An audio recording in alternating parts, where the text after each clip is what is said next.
নমস্কার দর্শক, আমি দুরুল্লাহ, আপনারা দেখছেন দুরুল্লাহ বাংলা। দর্শক, এই ভিডিওতে ছোট্ট করে একটা আলোচনা করবো সেই সিরিয়া। সিরিয়া একটা কিন্তু দেশের নাম, সিরিয়া একটা দেশের নাম, ছোট্ট দেশ, বেশি বড় না, মানে মাঝারি আর কি।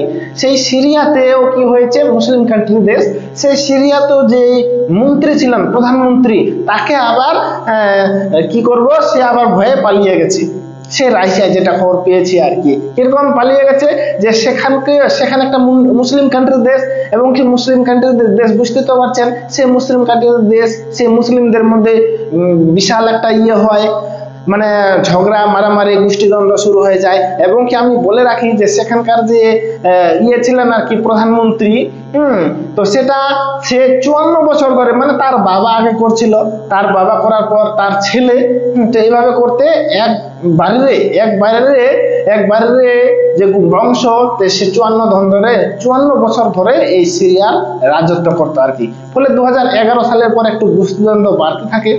2011, 12, 15, 18, 20, 22, 23, 24, তো এই 24-এ কিন্তু এটা কিন্তু চরম আকারে বেড়ে যায়, এবং গোষ্ঠীদ্বন্দ্বটা এতটাই বেড়ে যায় যে শেষ পর্যন্ত সেই সিরিয়ার মেন যে প্রধানমন্ত্রী, যাকে আমরা বাঙালি ভাষায় বলি প্রধানমন্ত্রী মেন, তো সে আবার কি, সে গোষ্ঠীদ্বন্দ্বের ভয়ে সে পালিয়ে গেছে।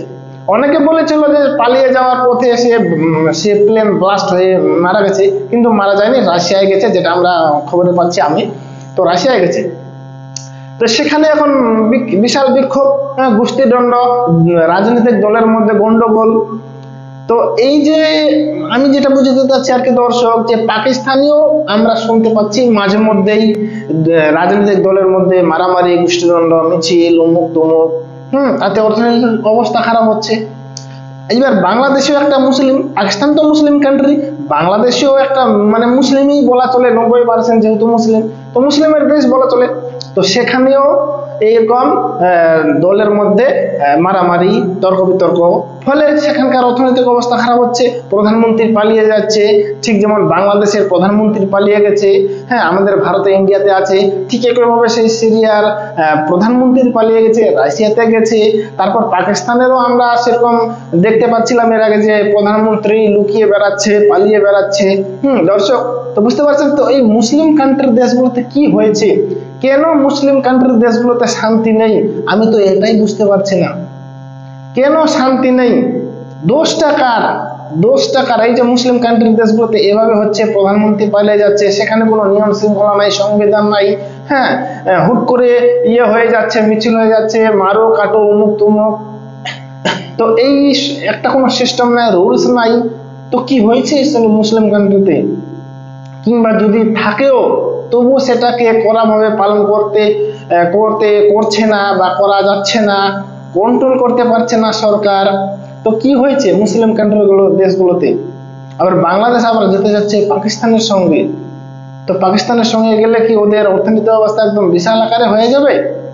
ওটাও তো মুসলিম কান্ট্রির দেশ, তো কেন ওখানে মারামারি, লড়াই ইত্যাদি কাটাকাটি হয়? আর বাংলাদেশেও তো মুসলিম কান্ট্রি প্রায় বলা চলে, তো এখানেও কেন মারামারি কাটাকাটি? সেই সিরিয়াসে আমরা দেখেছি, সেখানেও মুসলিম কান্ট্রি, সেখানেও মারামারি কাটাকাটি, প্রধানমন্ত্রী চলে যাচ্ছে। তো কেন হচ্ছে? দোষটা কার? এই মুসলিম সমাজের, না অন্য কোনো, না সরকারের? অ্যাকচুয়ালি দর্শক, আমি যেটা মনে করি যে সরকার ঠিকই থাকে, সরকার কন্ট্রোল করার চেষ্টা করে, যেমন শেখ হাসিনা।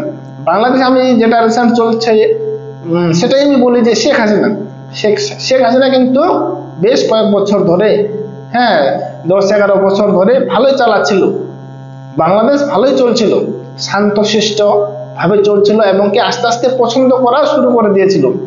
কিন্তু বাংলাদেশবাসীর জন্য সেটা সম্ভব হয়নি, বাংলাদেশবাসীরা সেটা মেনে নিতে পারেনি। ফলে সেখানে বিক্ষোভ শুরু হয়ে যায়, গোষ্ঠীদ্বন্দ্ব শুরু হয়ে যায়, এবং শেষ পর্যন্ত হাসিনা ইন্ডিয়াতে চলে আসে, এবং সেখানে অন্তর্বর্তী সরকার হয় ইউনূস।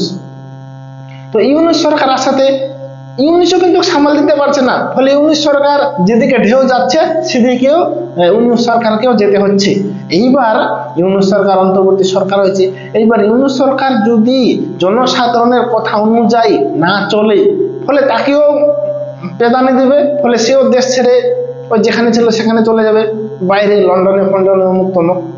ফলে ইউনূসকেও কিন্তু সেই ঢেউয়ে যেতে হচ্ছে, যে ঢেউয়ে জনসাধারণ যাচ্ছে। একটু যে দাপট দেখিয়ে বলবে যে না ওদিকে যাওয়া যাবে না, ওদিকে অনেকটা গভীর খাল আছে, ফলে ওখানে ওদিকে যদি আমরা যাই, ওই ঢেউটা দিয়ে যদি যাই, ওই নদীটা দিয়ে, ফলে আমরা গর্তের মধ্যে পড়ব, ফলে আমাদেরকে এদিকে যেতে হবে, এদিকে যদি যাই তাহলে আমরা এদিকে ভালো জায়গাতে পৌঁছতে পারবো। এরকম কিন্তু করতে পারছে না সাহস করে, বা করতে ভয় পাচ্ছে হয়তো, ফলে এই জনসাধারণের দিকে যাচ্ছে, আমাকেও এদিকে যেতে হবে, আমাকেও জনসাধারণকে সাপোর্ট করতে হবে, হ্যাঁ ভারতকে দখল করো, ভারতকে ইয়ে করো, অমুক করো তমুক করো। এই তাহলে কোথা থেকে শান্তিটা ফিরে আসবে? কোথা থেকে শান্তিটা ফিরে আসবে? সরকারকে একটা দাপট দেখাতে হবে তো, না ওদিকে যাওয়া যাবে না তো যাওয়া যাবে না, এটা হচ্ছে সিস্টেম, এটা হচ্ছে রুলস, ফলো করতে হবে সবাইকে। যে ফলো করবে না তাকে ধরো, জেলে ভরে দাও। শেখ হাসিনা সেরকম করেছিল, বেশ কয়েকজন জঙ্গিকে, আতঙ্কবাদীকে জেলে ভরে রেখেছিল, কিন্তু ইউনূস সরকার আসার ফলে সেই জঙ্গিরা বের হয়ে যায়, এবং কি বাংলাদেশে এখন চলছে হামলা। সেটা অন্য দেশেও, বিশেষ করে ভারতে ফেলার চেষ্টা করতেছে, ভারতেও যাতে আগুন লাগানো যায় সেটা চেষ্টা করতেছে, কিন্তু ওদের শক্তি নাই। ছোট্ট দেশ, ছোট্ট দেশ একটা বড় দেশকে কিভাবে আগুন লাগাতে পারে? গিলে খাবে, পারছে না। এই হচ্ছে ব্যাপার। আমার যে মেন বিষয় আজকে বলার, যে মুসলিম কান্ট্রিতে দেশগুলোতে এত কেন অশান্তি, মুসলিম কান্ট্রিতে দেশগুলোতে এত অশান্তি, তবু মুসলিমরা আবার সেই মুসলিম কান্ট্রি দেশের সঙ্গে যুক্ত হতে চাচ্ছে। উদাহরণস্বরূপ বাংলাদেশ পাকিস্তানের সঙ্গে যোগ হতে চাচ্ছে। শান্তি আসবে কি? কখনো আসবে না। যে দেশের লোক শান্ত নেই সেই দেশে শান্তি নেই। আমাদের ইন্ডিয়াতে দেখো বহু সংখ্যক সনাতন ধর্মী হিন্দু মানুষ। আর হ্যাঁ, আরেকটা কথা বলে দিই, বিশ্বের সব থেকে শান্তি ধর্ম হচ্ছে সনাতন হিন্দু। সব থেকে নাম্বার 1 প্রথম লিস্টে থাকবে যে সনাতন ধর্মী, সব থেকে শান্তশিষ্ট মানুষ ধর্ম। ফলে আমাদের ইন্ডিয়াতে সনাতন ধর্মী মানুষ বেশি, অধিকাংশই একদম মানে বলবো আর কি। ফলে আমাদের ইন্ডিয়াতে শান্তিটা অনেকটাই আছে, এখনো আছে, ভবিষ্যতেও থাকবে। আর যে দেশে সনাতনী ধর্মে নাই সে দেশেও শান্তিও নেই। দর্শক, আজকে এই ভিডিওতে এটাই আছে আলোচ্য বিষয়। আশা করি বিষয়টা ভালো লাগছে। যদি ভালো লাগে like, comment, share and subscribe. দেখা হচ্ছে পরের ভিডিওতে। ভালো থাকবেন, সুস্থ থাকবেন, বাই।